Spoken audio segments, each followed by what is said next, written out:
Yeah. We should have TYT Venezuela breaking down the political ads in Venezuela. We'll get our Caracas Bureau on it.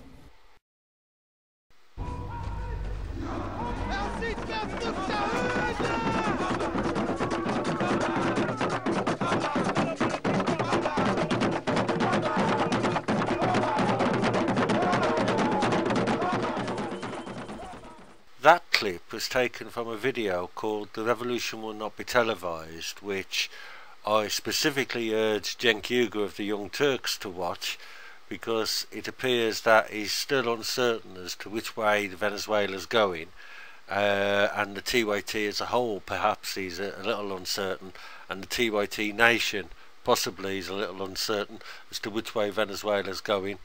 And so I wanted to, one, take the opportunity of mentioning this video, which I think all interested people should watch. You'll learn a lot, and it's on YouTube, and so feel free to search for "The Revolution Will Not Be Televised." Maybe call it Chavez Inside the Coup. Don't get it mixed up with Gil Scott-Heron's "The Revolution Will Not Be Televised," the music, although that's brilliant as well, and I urge you to listen to that. But the DVD is a documentary about Chavez in 2002 and the coup and the resistance to the coup, etc., etc. So I encourage you all to watch it. But anyway, this video is not really about "The Revolution Will Not Be Televised." I understand from listening to Cenk and the TYT and being a long-term viewer and supporter of the work they're doing, I understand that some of you are confused about Venezuela and whether it's going in the right direction. Don't worry, I understand that you live in the heart of Satan, and therefore any news you hear is usually filtered through corporate machines who regularly misrepresent and deceive. I know this because I live with Satan's smaller brother, Britain. We have similar difficulties. So therefore, I offer, free of charge, the services of the newly formed Bureau of TYT supporters in Caracas. We will send regular reports relating to the upcoming presidential elections on the 7th of October 2012, and amongst this we'll show the lies of the big corporations and their lackeys. I was watching a video here from one such lying lackey, which we should have a listen to here. Dangerous actions of Hugo Chavez. My assignment will be to focus on a clear and present danger rising in our own hemisphere. A danger that extends its strength and reach every day. A danger that this administration, like previous administrations, has not fully understood. I'm talking about Hugo Chavez and his campaign to destroy freedom and democracy throughout Latin America. Well, I think we could probably leave that as that. When you've got political representatives such as that, it's hardly surprising that honest and principled people in America still, and in Britain and elsewhere, still not necessarily have all the relevant information in order to make an informed decision. So the TYT supporters Caracas Bureau is here to address that deficiency. So firstly, I suppose I better give you a better understanding of the nature of the TYT supporters Bureau in Caracas. Do you have a General Commander of the Armies of the South at all, Cenk? I'm not sure. I mean, I'm not saying anything, I'm just saying, you know. There's, anyway, the Bureau is based in my house. And, how shall we say, I live in Britain. So you might think, well, hang on then. Is that worth the price of salt? And it may or may not be, other people will have to decide. But firstly, let me give you a bit of background as to why I feel I can contribute a little bit of information which may be useful. I mean, by trade, my profession is a nurse. I've been a staff nurse for over 20 years, and I left nursing in 2008 to do some other more progressive and campaigning and trade union work over recent years. But my last job was as a senior staff nurse on intensive cardiac critical care. And so that's my background and profession, as it were. I don't have any expertise in politics or international politics or history or Venezuela or Latin America. My approach is as an interested citizen of the world who wants a bit of, you know, fairness and justice in the world, and happy to help fight and organise for that as with other people. And so it's in that context really I'm just making this video. So this video is going to address a narrow question really of, will the Venezuelan elections of 2012 be fixed? Well, why would I raise this question in the first place? Ever since Chavez first got elected in 1999, members of the opposition, media and others have either inferred or stated explicitly that Chavez is a dictator and fiddling the elections, amongst many other things. This propaganda was used, amongst others, to justify the US-backed coup in Venezuela in 2002, a coup which was overthrown in 3 days by millions of ordinary Venezuelans demonstrating and resisting that coup. Will 2012 be any different in relation to all relevant political figures accepting the legitimacy of the results? When asked, will you accept the election results as announced by the National Electoral Council, the leader of the opposition in Venezuela merely replies he will accept the decision of the Venezuelan people. The fact that the Venezuelan people have chosen the National Electoral Council as the method by which all will be informed seems to pass him by. So let's see if the concerns expressed or implied by the national and international media regarding the integrity of Venezuelan democracy holds water. Firstly, here are some details of the method of voting. Some of these may raise concerns to some progressives in the US and Britain at first, particularly since your experiences under Bush. However, I do not believe these apply to the Venezuelan context at the moment. Firstly, every citizen has to have an ID card. Compulsory ID cards have been part of Venezuelan law since 1938. The country as a whole, I think, has accepted this practice, and no groups really on the left or the right oppose their use. So national compulsory ID cards are a sort of a standard part of the society really. The voter during the election must take their ID card to the polling station. They show their ID and give a thumbprint on a machine there. This thumbprint is to check that you're on the electoral register.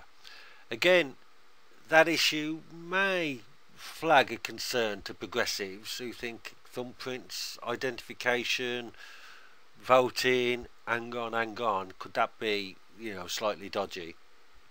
And because obviously you don't want individual thumbprints associated with individual votes for the purposes of knowing which way a person voted.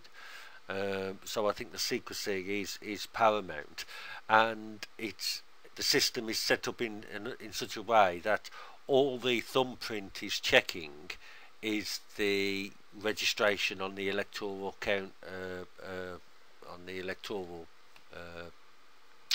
system list, and there's no relationship in the programming whatsoever with the way the person votes and all the rest of it. How can we say this?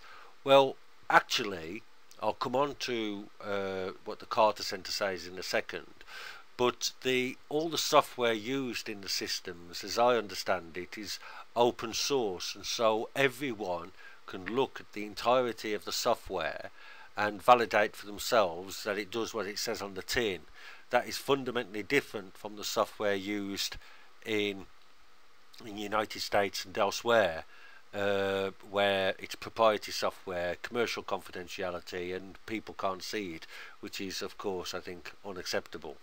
So you give your thumbprint, and once that confirms that you're on the electoral register, you're authorised to then go and vote. In the vote, that's electronic as well, and you vote for the person that you want to be president. Now, you're then immediately given a printed piece of paper confirming that vote, which you obviously will check there and then. So you vote electronically, and a piece of paper is printed with the vote you've given. You check yes, you're okay with that, and then you submit that piece of paper to a ballot box. And then that's the paper trail audit that is so important in this process. And then it's that paper trail that is audited by all the political parties under an agreed system, and everyone signs off that they're satisfied with that result. So once they're satisfied with that result, that's all submitted up to the National Electoral Council, and the National Council then compiles all the votes and announces the result. So this system, as it's laid out, seems fair to me, but I'm not an expert, so who is? Well, actually, in this narrow context, I think there is one body which is generally seen as an acceptable arbiter in this case, and that's the Carter Center, based in America, you know. So your Carter Center, Jake, well, not yours, but you know what I mean. So Jennifer McCoy is the director of the Carter Center's America's program, and so she recently made this announcement, I think on the 17th of August. The Venezuelan electoral system is the most reliable in the world because it can be audited and verified at every stage. She went on to say, there are many mechanisms of control of system security, but the most important one is that you can verify and audit. The National Electoral Council works with the existing political parties so that they participate in all the audits. Its transparency is what gives it confidence. On an interesting side note, Jenk, which you may like, she is asked about the environment in the United States at this year's election. She said, it is heating up. One of the debates is about funding, about the controls over the ability to make unlimited anonymous donations, and over organisations that place advertising promoting a candidate. And when asked, do you think the US electoral system can be improved, she says, there are many things to be improved. One of the issues is proof of voting, because there is demand for it by people in order for the system to be trusted. Well, I think we can all say amen to that. So, over the years since Chavez became president, what has been the effect of the improvements in this democratic process? That's the litmus test, really, of all these changes. All these changes sound positive and good, but what's been the effect on the ground? Well, I know right-wingers hate reality and facts, but here's some anyway. The number of people on the electoral register was 11 million in 1998, and today, 2012, it's 19 million.